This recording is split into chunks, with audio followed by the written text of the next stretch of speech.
Hello students, स्वागत आहे पुन्हा एकदा तुमचं विक्रम अकॅडमीच्या युट्यूब चॅनल। आज आपण पाहणार आहोत 11वीचा FYGCचा अकाउंटन्सी हा सब्जेक्ट। त्याचं पूर्ण नाव आहे आपल्या सब्जेक्टचं बुक किपिंग अँड अकाउंटन्सी। मागच्या लेक्चरमध्ये आपण बुक किपिंग बद्दल इंट्रोडक्शन आणि इव्होल्युशन कसं झालं ते पाहिलं होतं। आता आणखीन थोडं पुढची माहिती घेऊया। चला पहा तर मग बुक किपिंग हा कन्सेप्ट त्याच्याबद्दल आहे मीनिंग। तर बघूया मीनिंग काय म्हटलेलं। Book keeping is an art or science of systematic recording, classifying and summarizing the financial transaction of business for a particular period, generally 1 year. Okay, तर मीनिंग मध्ये काय दिलेलं आहे ते आपल्याला समजून घ्यायचं। ओके, सो बुक किपिंग ही एक आर्ट आहे, एक कला आहे किंवा एक शास्त्र आहे। सायन्स म्हणजे शास्त्र, एक वे, एक पद्धत असते। सो सिस्टमॅटिक रेकॉर्डिंग, याच्यामध्ये सिस्टमॅटिक पद्धतीने सगळं रेकॉर्ड केलं जाईल, सगळं क्लासिफाय केलं जाणार आणि नंतर समराईज केलं जाणार। ओके, सपोज आपण एखादं एक्झाम्पल घेऊया। सांगितलं की तुमच्या क्लासमधून तुम्ही certain amount for donation collect करायचे। ओके, आता तुमच्या क्लासरूम मध्ये सपोज 40 to 50 स्टुडंट्स असतील, सो प्रत्येक स्टुडंट्स काही ना काही अमाऊंट तुम्हाला डोनेशन मध्ये हेल्प करण्यासाठी देईल। कोणी 50 देईल, कोणी 100 देईल, कोणी 1000 देईल। आता या सगळ्यांची रेकॉर्डिंग करणं गरजेचं आहे, लिहिणं गरजेचं आहे, लक्षात राहणार नाही कोणी किती दिले पैसे। सो रेकॉर्डिंग, त्याला ना सिस्टमॅटिक रेकॉर्डिंग आहे। रेकॉर्ड केल्यानंतर म्हणजे जसे पैसे येणार तसे रेकॉर्ड करणार, जो पर्सन आणून देणार तसे आपण रेकॉर्ड करणार। Okay, so first thing recording आली।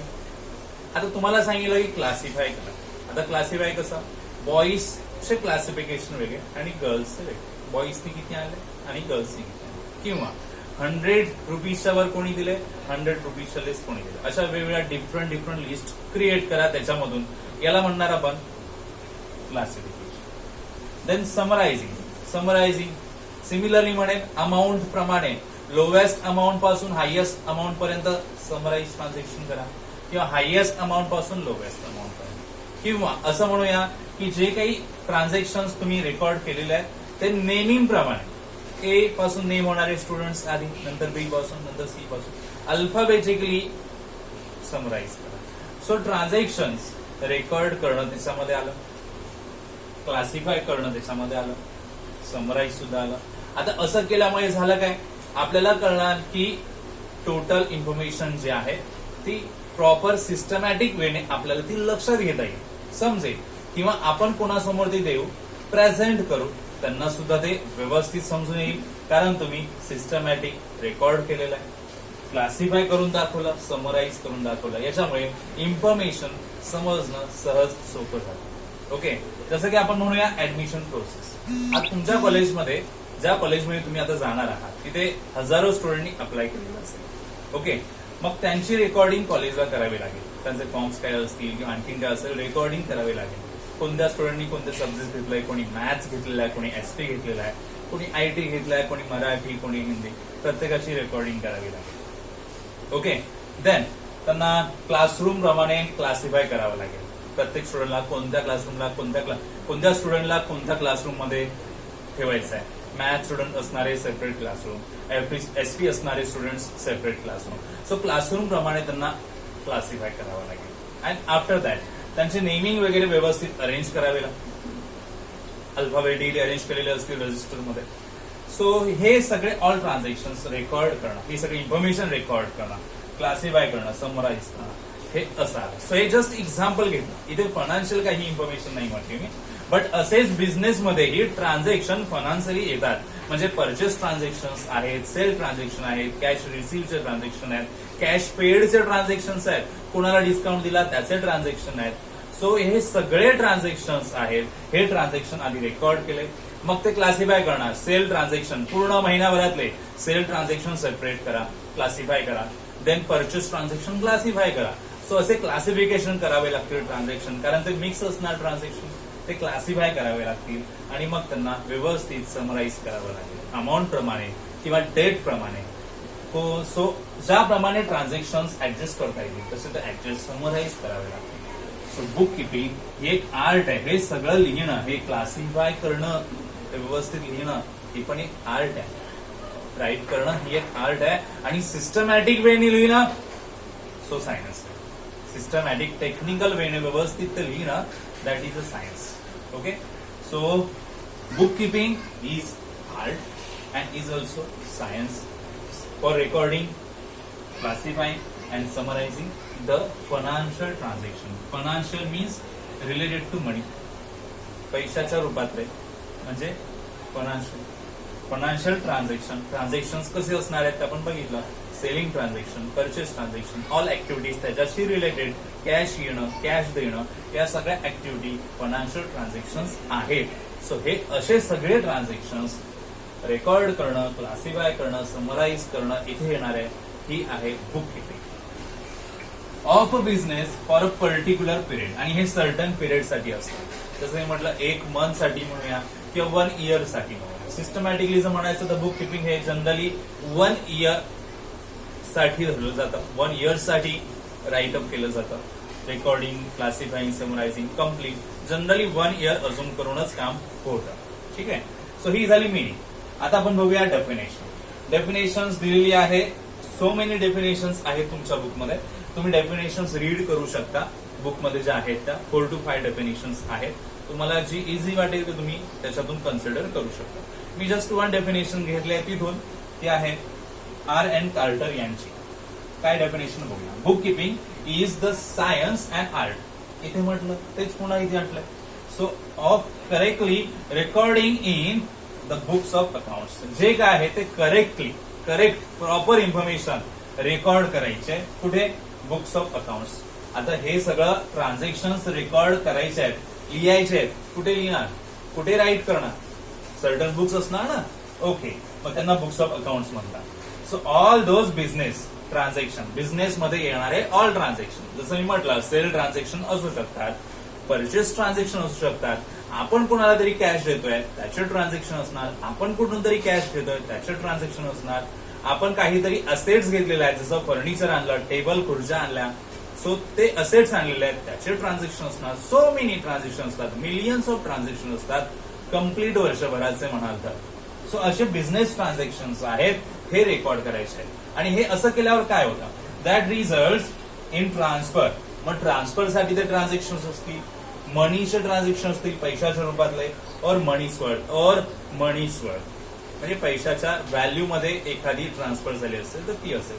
सो असे ऑल ट्रान्झॅक्शन्स रेकॉर्ड करणं आलं कुठे, बुक्स ऑफ अकाउंट्स मध्ये. त्याला आपण म्हणणार आहोत बुक किपिंग. आणि हे एक सायन्स अँड आर्ट आहे. ठीक आहे, तर सायन्स आणि आर्ट आपल्याला तेवढं माहिती आहे की त्या ब्रांचेस आहेत. आता 10वीतून आपण 11th मध्ये आलो आहोत, आपल्याला कळलं की 3 ब्रांचेस आहेत, सायन्स, आर्ट आणि कॉमर्स. याचा काही संबंध नाहीये. सायन्स आणि आर्ट काम करण्याची जी रिस्पॉन्सिबिलिटी आहे ती कशी कम्प्लीट करतो. आर्ट म्हणजे आपण आपल्यामध्ये असणारे आर्ट, जी कला आहे ती दाखवतोय की कसं लिहायचं आहे, दॅट इज आर्ट. आणि सायन्स एक सिस्टमॅटिक अप्रोच जेव्हा युज करतो त्याला आपण सायन्स म्हणतो. ठीक आहे, सो त्या सायन्स आणि आर्टचा इथे संबंध नाही. ठीक आहे, फ्युचर ऑफ बुक किपिंग. आता या डेफिनेशन्स आणि मिनिंग्स वरून आपण म्हणूया काही फीचर्स आहेत आपल्यासमोर. 5 फीचर्स आहेत जे मी इथे राईट केलेले आहेत. So let's discuss. It is the method of recording day-to-day business transaction. आता बिझनेस म्हटल्यावर काल आपण बिझनेसचं एक्झाम्पल घेतलं होतं शॉपकीपर. त्याच्याकडे सो मेनी ट्रान्झॅक्शन असतात का, खूप सारे कस्टमर येतात बिझनेसमध्ये आणि प्रत्येक जण काही ना काही परचेस करून जात असतो. म्हणजे दुकानदाराला सारखा सेल करायचा आणि सेलिंग ऍक्टिव्हिटीजचे ट्रान्झॅक्शन खूप सारे होतात. मग त्याला प्रत्येक दिवसाचे ट्रान्झॅक्शन रेकॉर्ड करणं भागच आहे. सो फक्त त्याच्याच बिझनेसमध्ये नाही, ऑल काइंड ऑफ बिझनेसमध्ये हे गरजेचं आहे की आपण ट्रान्झॅक्शन्स जे आहेत ते डे टू डे ट्रान्झॅक्शन्स लिहायला हवे. सो बुक किपिंग मध्ये हेच इन्व्हॉल्व आहे. It is method of recording day to day transaction, day to day business transaction. प्रत्येक दिवसाचे ट्रान्झॅक्शन्स रेकॉर्ड करणं त्या प्रत्येक ईच डेला. देन सेकंड पॉइंट आहे, only financial transactions are recorded, that is important. Book keeping म्हटलं की ओनली फायनान्शियल ट्रान्झॅक्शन म्हणजे पैशाच्या रूपातले ट्रान्झॅक्शन येतात. म्हणजे सेल केला 100 रुपयाची वस्तू सेल केली, 100 रुपये पैसे आले नाही ते ओके, व्हॅल्यू ऑफ मनी आहे नाही ते ओके, मग ते झालं financial transaction. Okay, so financial transaction लिहिले जातील, बाकी काहीही लिहिलं जाणार नाहीये. बाकी आणखीन कोणते वेगळे ट्रान्झॅक्शन केले असतील त्या बिझनेसमॅननी तर ते ट्रान्झॅक्शन इथे रेकॉर्ड होणार नाही. जस्ट ओनली फायनान्शियल ट्रान्झॅक्शन ज्याचा संबंध पैशाशी आहे, ओके, रिलेटेड टू मनी असतील तेवढेच ट्रान्झॅक्शन लिहिले जातील. All records are made for specific period which are useful for future reference. Specific period मी म्हटलं की ती जनरली 1 year. स्पेसिफिक पिरियड साठी हे सगळे रेकॉर्ड केले जातात आणि रेकॉर्ड केलं म्हणजे ते लिहिलेलं असणार आहे, आपल्याकडे तो प्रूफ राहणार आहे. आपण कोणत्याही कितीही वर्षानंतर ते जर पाहिलं तर आपल्याला ते आहे तसं रेकॉर्ड पाहायला मिळेल.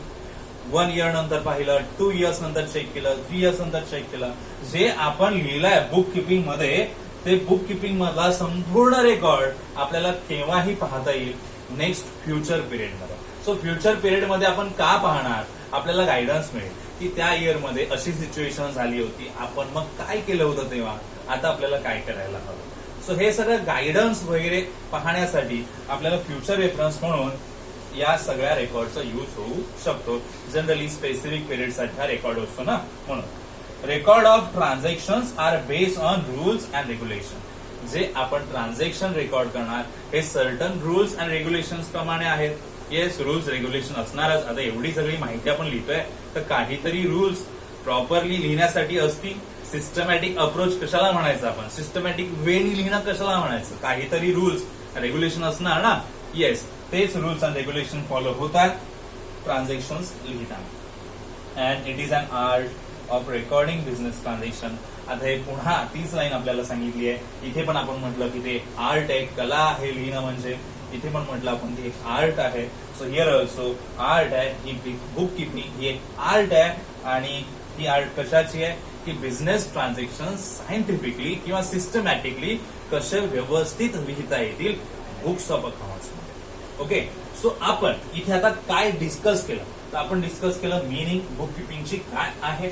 आपण डिस्कस केला की डेफिनेशन काय असेल. मी सांगितलं ही डेफिनेशन खूप साऱ्या आहेत तुमच्या बुकमध्ये. तुम्ही बुक आणलं असेल तर बुकमध्ये तुम्ही पाहू शकता. सो बुकमध्ये असणाऱ्या डेफिनेशन पैकी मी फक्त इथे एकच डेफिनेशन घेतलेली आहे आणि याच्यावरून आपल्यासमोर काही फीचर तयार झाले ते आपण इथे नोट केलेले आहे. सो हे जे पॉइंट्स आहेत मिनिंग, डेफिनेशन, फीचर तुम्ही आपल्या बुकमध्ये कॉपी करून घेऊ शकता, नोट करू शकता नोटबुक मध्ये. ठीक आहे, सो याच्या पुढच्या कन्सेप्ट मध्ये आपल्याला जायचं आहे. तुम्ही स्क्रीनशॉट घेऊन किंवा व्हिडिओ पॉज करून हे सगळं लिहू शकता. तोपर्यंत आपण पुढे जाण्याची तयारी करूया. सो स्टुडंट्स, पुढे बघूया आणखीन काही कन्सेप्ट बुक किपिंग बद्दल. Objective of book keeping. Book किपिंगचे ऑब्जेक्टिव्ह काय तर बघा, पहिला point, to keep complete and accurate record of all financial transactions. आतापर्यंत जे काही आपण डिस्कस केलंय तेच पुन्हा तुमच्यासमोर रिपीट येईल. आता ऑब्जेक्टिव्ह मध्ये सुद्धा काही पॉइंट्स रिपीट असतील, चेक करा. बुक किपिंग गरजेची काय आहे किंवा त्याचा पर्पज काय आहे. Keep complete and accurate record. Book keeping मुळे पॉसिबल आहे कम्प्लीट रेकॉर्ड राहतो आणि तोही ॲक्युरेट राहतो. सो सगळे फायनान्शियल ट्रान्झॅक्शन जे आहेत ॲक्युरेटली आणि कम्प्लिटली लिहिले जातात. Yes, then all business transactions are to be recorded date wise and account wise. हे तर गरजेचं आहे. सिस्टमॅटिक वेनी जायचं आहे, सायंटिफिकली जायचं आहे, म्हणजे आपल्याला प्रॉपर लिहिणं गरजेचं आहे. डेट वाईज प्रॉपर ट्रान्झॅक्शन लिहिले जातात. पहिल्या डेटचे पहिले, नंतरच्या डेटचे नंतर ट्रान्झॅक्शन लिहिले जातील. अकाउंट वाईज ट्रान्झॅक्शन लिहिले जातील. सेपरेट अकाउंट वेगळे असतात. सेल केलाय तर सेल अकाउंट वेगळं, परचेस केलाय तर परचेस अकाउंट वेगळं, कॅश दिली आहे किंवा घेतली आहे सो कॅश अकाउंट वेगळं. प्रत्येक ट्रान्झॅक्शन वेगवेगळं account. So date wise transaction लिहिले जातील, अकाउंट वाईज ट्रान्झॅक्शन लिहिले जातील. सो पॉसिबल आहे की सगळे बिझनेस ट्रान्झॅक्शन या पद्धतीने लिहिले जातील. सो म्हणून गरजेचं आहे बुक किपिंग. पर्पज आहे बुक किपिंगचा, it serves permanent record of monetary transaction. आता लिहितोय आपण, रेकॉर्ड करतो म्हटल्यावर हा रेकॉर्ड आपल्याकडे राहणार ना कायमस्वरूपी. येस, सो परमनंट रेकॉर्ड झाला. हा रेकॉर्ड परमनंट आपल्याकडे झाला, हा कुठे जाणार नाही आपल्याकडून. सो सगळ्या मॉनिटरी ट्रान्झॅक्शनचा, मॉनिटरी म्हणजेच फायनान्शियल, पैशाच्या रूपातल्या. सो मनी, मनीशी रिलेटेड त्याला मॉनिटरी म्हणतात. सो ऑल फायनान्शियल ट्रान्झॅक्शन, मनीच्या रूपातले ट्रान्झॅक्शन आहेत हे सगळे ट्रान्झॅक्शन बिझनेसचे लिहिले जातात आणि हे परमनंट असतात. ओके, आणि म्हणूनच जर कधी फ्युचरमध्ये प्रॉब्लेम झाला तर आपल्याला इव्हिडन्स म्हणून दाखवता येतो की या डेला या डेटला असे ट्रान्झॅक्शन झालेले आहेत. सो ऍज अ इव्हिडन्स, एक पुरावा म्हणून त्याचा उपयोग होऊ शकतो.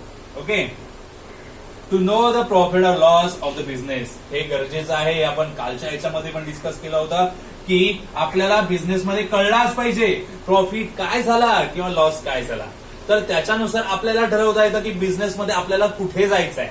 सो प्रॉफिट अँड लॉस समजायलाच हवा बिझनेसमध्ये काय होत आहे किंवा काय नाही. So to know the total assets and liabilities of business, total assets and liabilities. आता हे शब्द नवीन आहे पण याच्यात थोडक्यात मी डिस्कशन करेन. ओके, ऍसेट्स काय असणार आहे? समजा कोणताही बिझनेस असेल, शॉपकीपरचं आपण काल एक्झाम्पल घेतलं होतं. शॉपकीपरकडे कोणकोणत्या वस्तू परमनंट असतील, जसं त्याने फर्निचर कबड बनवलं असेल, ओके नाही, टेबल खुर्ची आणली असेल, या परमनंट वस्तू त्याने दुकानासाठी स्पेशल घेतलेल्या असतील, या दुकानासाठी आहेत किंवा त्या शॉपसाठी आहेत, या परमनंट आहेत, अशा वस्तू त्यांना म्हणायचं फिक्स असेट. किंवा गुड्स जे आहेत दुकानामध्ये ते पण एक प्रकारे असेटच झाली, ज्याच्यातून आपल्याला विकल्यानंतर पैसे मिळतील, त्या असेट असतात. मग आपल्याकडे अशा किती असेट आहेत, किती फर्निचर आहे, किती व्हॅल्यूज आहे, टेबल किती, खुर्च्या किती, किंवा आणखीन गुड्स किती आहे, त्याची व्हॅल्यू किती, हे जाणणं गरजेचं असतं. म्हणून त्या असेट्स. लायबिलिटीज कशाला म्हणायचं? आता हे सगळं बिझनेस उभा करायला, शॉप तयार करायला किंवा शॉप सेट करायला पैसे लागले की नाही? हे पैसे आणले कुठून? एक तर स्वतःचे असतील सेव्हिंग, आता लाखो रुपये लागले असतील तर स्वतःचे थोडेच असतात त्याच्यामध्ये, बाकीचे बँकेतून लोन घेतले, फ्रेंड कडून मागून घेतले, रिलेटिव्ह कडून घेतले, तर हे झालं लोन. आणि हे लोन परत करावं लागणार ना. जे आपल्याला पैसे परत करावे लागतात त्या आपल्या जबाबदाऱ्या असतात. लायबिलिटी म्हणजे जबाबदारी. इथे फायनान्शियल जबाबदारी बघायची की आपल्याला जे पैसे कोणाला तरी द्यायचे असतील, जे आपण घेतले आहेत कोणाकडून तरी, तर लायबिलिटीज म्हणायचं. म्हणजे इन शॉर्ट आपण घेतलेले लोन कोणाला रिटर्न करायचे आहेत त्यांची लिस्ट म्हणजे लायबिलिटी असते. ओके, सो एसेट्स म्हणजे आपल्याकडे कोणत्या कोणत्या वस्तू आहेत ज्या फायनान्शियली ज्याची व्हॅल्यू असू शकते, त्या असेट्स. आणि जे पैसे आपल्याला रिटर्न करायचे आहेत कोणाला तरी, त्या सगळ्या लायबिलिटीज. मग या सगळ्या असेट्स अँड लायबिलिटीजची लिस्ट बुक किपिंग मध्ये भेटणार. सो हे जाणणं गरजेचं आहे, हे माहीत असणं गरजेचं आहे, आणि ते रेकॉर्ड केलं तरच कळेल. So complete and accurate record असणारच ना. सो तो माहिती झालाच पाहिजे त्याच्यातून. To know what the businessman owes to others, आणि हे तर कळणारच आहे की बिझनेसमॅन कोणाला ओव करतो, देणार आहे, and what others owe to हिम. म्हणजे ओव्स म्हणजे देणं असणं, कोण आपल्याला पैसे देणार आहे आणि आपण कोणाला देणार आहोत याची लिस्ट कळते. म्हणजे आपल्याकडून पण कोणीतरी पैसे घेतले असतील किंवा आपल्याकडून गुड्स घेतले असतील आणि ते आपल्याला पैसे रिटर्न करणार आहेत, त्यांची वेगळी लिस्ट. आपण कोणाला पैसे देणार आहोत त्यांची वेगळी लिस्ट. मग ही लिस्ट कळणं गरजेचं आहे. To know what businessman owes to others and what others owe to him, आणि त्याला कोणी ओव करणार आहे हे सगळी इन्फॉर्मेशन आपल्याला बुक किपिंग मुळेच मिळते. सो म्हणून ऑब्जेक्टिव्ह आहेत बुक किपिंगचे हे की comes to know the progress. बिझनेसचा प्रोग्रेस काय चाललाय, कसा चाललाय हे त्याला कळतं. आता प्रत्येक वर्षात जर ट्रान्झॅक्शन रेकॉर्ड केले तर प्रत्येक वर्षात कळणार ना. गेल्या वर्षी 1,00,000 प्रॉफिट झाला, या वर्षी फक्त 90,000 झाला. कळलं, कंपॅरिझन केलं, 10,000 कमी झाले, कंपॅरिझनमुळे कळलं ना. म्हणजे आपण कुठेतरी चुकतोय, आपल्याला काहीतरी केलं पाहिजे, हा प्रोग्रेस कळतो. सो हा प्रोग्रेस कंपॅरिझनमुळे कळतो. He comes to know come the progress. आणि हा प्रोग्रेस कळण्याचा मार्ग काय? Book keeping. Book keeping record केलंय म्हणून कळतात. समजा रेकॉर्ड केलं नसतं, आपल्याला कळेल का गेल्या वर्षी किती प्रॉफिट झाला? नाही कळणार. म्हणजे ते गेल्या वर्षी रेकॉर्ड केलं म्हणून आता आपल्याला कळलं. सो म्हणून बुक किपिंग महत्वाची आहे. ओके, ना इम्पॉर्टन्स शॉर्ट मध्ये डिस्कस करूया पटकन. हे पॉइंट्स फक्त मी हेडलाईनने लिहिलेले आहेत, बाकी तुम्ही याची एक्सप्लेनेशन रिडिंग 2-2 लाईन्स आहे तुम्ही पुस्तकामध्ये बघू शकता. सो जस्ट एक्सप्लेनेशन बघा. Importance of book keeping. गरज काय? नीड. Okay, need. इम्पॉर्टन्स काय? रेकॉर्ड. आता रेकॉर्ड करण्याची गरज काय आहे? आपण एवढं म्हणतोय की बुक किपिंग मध्ये रेकॉर्ड केला होता, रेकॉर्ड का गरज आहे? आता शॉपकीपर म्हणा किंवा कोणताही बिझनेस म्हणा, एवढे हजारो ट्रान्झॅक्शन लक्षात ठेवू शकतो का? हे सगळे ट्रान्झॅक्शन, ऑल ट्रान्झॅक्शन रिमेंबर राहू शकतात का? नो. मग हे रिमेंबर राहू शकत नाहीत म्हणून तर रेकॉर्ड करावे लागतात. सो म्हणून रेकॉर्ड हा पॉइंट येतो. आणि रेकॉर्ड सिस्टमॅटिक वेने होतोच होतो. आणि म्हणून गरजेचं आहे, इम्पॉर्टंट आहे की बुक किपिंग केलंच पाहिजे. Number 2, financial information. Yes, financial information record करावी लागते, जी पैशाच्या रूपातली आहे, व्हॅल्यू आहे मनीची, ज्याच्यामध्ये असे सगळे ट्रान्झॅक्शन रेकॉर्ड करावे लागतात. बाकी कोणतेही ट्रान्झॅक्शन लिहिणार नाही. जर ते पैशाशी रिलेटेड नाही आहेत तर ते ट्रान्झॅक्शन आपण लिहिणार नाही. ते ट्रान्झॅक्शन लिहिणार जे फायनान्शियली इम्पॉर्टंट आहे. सगळे ट्रान्झॅक्शन ते फायनान्शियली इम्पॉर्टंट असणार आहे, जे लिहावेच लागणार आहेत, म्हणून नीड आहे बुक किपिंगची. Number 3, decision making. येस, आपण म्हटलं बिझनेसमध्ये प्रॉफिट अँड लॉस काय झाला कळलं पाहिजे, आणि तो जर कळला तर आपल्याला डिसाईड करता येतं की आपण पुढे काय केलं पाहिजे. आपला प्रॉफिट कमी पडतं तर आपला प्रॉफिट का कमी पडला, आपल्याकडून काय मिस्टेक झाली, कुठे कॉस्ट वाढली आहे, किंवा कुठे आपण सेल प्रॉपर केला नाहीये, याचे सगळे डिसिजन घेता येतील. सो बिझनेसमध्ये प्रॉपर डिसिजन मेकिंग घेण्यासाठी गरजेचं आहे बुक किपिंग. सो नीड आहे की बुक किपिंग केलाच पाहिजे. कंट्रोलिंग, आपण बिझनेस कंट्रोल करू शकतो, बिझनेसच्या ऍक्टिव्हिटी कंट्रोल करू शकतो. आपल्याला माहिती आहे जर या ऍक्टिव्हिटीवर जास्त खर्च होतोय तर आपण नक्कीच तो थांबू. ट्रॅव्हलिंग या ऍक्टिव्हिटीवर जास्त खर्च होतोय तर आपण ट्रॅव्हलिंग कमी करू. सो जिथे खर्च जास्त होणार ते आपल्याला कंट्रोल करता येईल ना. सो म्हणून बुक किपिंग केलाय, रेकॉर्ड केलाय, म्हणून कळलं की या ऍक्टिव्हिटीवर जास्त खर्च झाला. सो म्हणूनच कंट्रोल करायचं जर असेल तर आपल्याला कळलं पाहिजे बुक किपिंग वे की आपण काय रेकॉर्ड केलाय. सो म्हणूनच गरजेचं आहे कंट्रोलिंग साठी बुक किपिंग. इव्हिडन्स, आपण हा पॉईंट ऑलरेडी डिस्कस केला की एक पुरावा म्हणून जर फ्युचरमध्ये आपल्याला जर त्याचा एखाद्या ऍक्टिव्हिटीचा एव्हिडन्स पाहिजे असेल तर आपल्याकडे आधीच ट्रान्झॅक्शन सगळे रेकॉर्ड आहेत. फ्युचर एव्हिडन्स म्हणून त्याचा युज होणारच आहे नक्की. आणि टॅक्स लायबिलिटी, टॅक्स हा गव्हर्नमेंटकडे पे करावा लागतो. तो टॅक्स किती पे करायचा आहे, कसा पे करायचा आहे, गव्हर्नमेंट ज्याप्रमाणे त्यांच्या स्कीम असतात त्याप्रमाणे आपल्याला तो टॅक्स पे करावा लागतो. मग आपली टॅक्स लायबिलिटी काय आहे हे आपल्याला समजतं बुक रेकॉर्ड केल्यामुळे. का? कारण आपल्याला कळतं की प्रॉफिट काय झाला, आणि जर प्रॉफिट कळला तर आपल्याला कळेल की आपण टॅक्स किती पे करणार आहे. प्रॉफिट कळलाच नाही तर आपल्याला टॅक्स किती भरायचा आहे समजणार नाहीये. म्हणून टॅक्स लायबिलिटी कम्प्लीट करण्यासाठी गरजेचं आहे बुक किपिंग. सो या पॉइंट्स मधून आपण डिस्कस केलं की बुक किपिंग का गरजेची आहे, नीड काय बुक किपिंगची. सो हे सगळ्या पॉइंट्स आपण डिस्कस केलेलं आहे. याच्या एक्सप्लेनेशन तुम्ही बुकमध्ये पाहू शकता. मी जस्ट तुम्हाला इथे पॉइंट्स लिहून त्याचं एक्सप्लेनेशन दिलेलं आहे. आय होप तुम्हाला हे कळलं असेलच. तुम्ही मला सांगालच नक्की कमेंट सेक्शन मध्ये की तुम्हाला हे कळलं की नाही कळलं. तर आजच्या व्हिडिओमध्ये आपण फक्त बुक किपिंगची इन्फॉर्मेशन घेतलेली आहे. आता येणाऱ्या पुढच्या व्हिडिओमध्ये आपण पाहणार आहोत टर्म अकाउंटन्सी, आणि त्याच्यानंतर मग वेगवेगळ्या इम्पॉर्टंट टर्म्स आपण शिकणार आहोत ज्या इम्पॉर्टंट आहेत आपल्या बुक किपिंग आणि अकाउंटन्सी मध्ये जाणून घेण्यासाठी. ठीक आहे, तर आजचा व्हिडिओ मी इथेच स्टॉप करतोय. तर भेटूया पुढच्या व्हिडिओमध्ये. व्हिडिओ लाईक करायला विसरू नका, शेअर करा आणि चॅनल नक्कीच सबस्क्राईब करा. थँक्यू. भेटूया पुढच्या व्हिडिओमध्ये.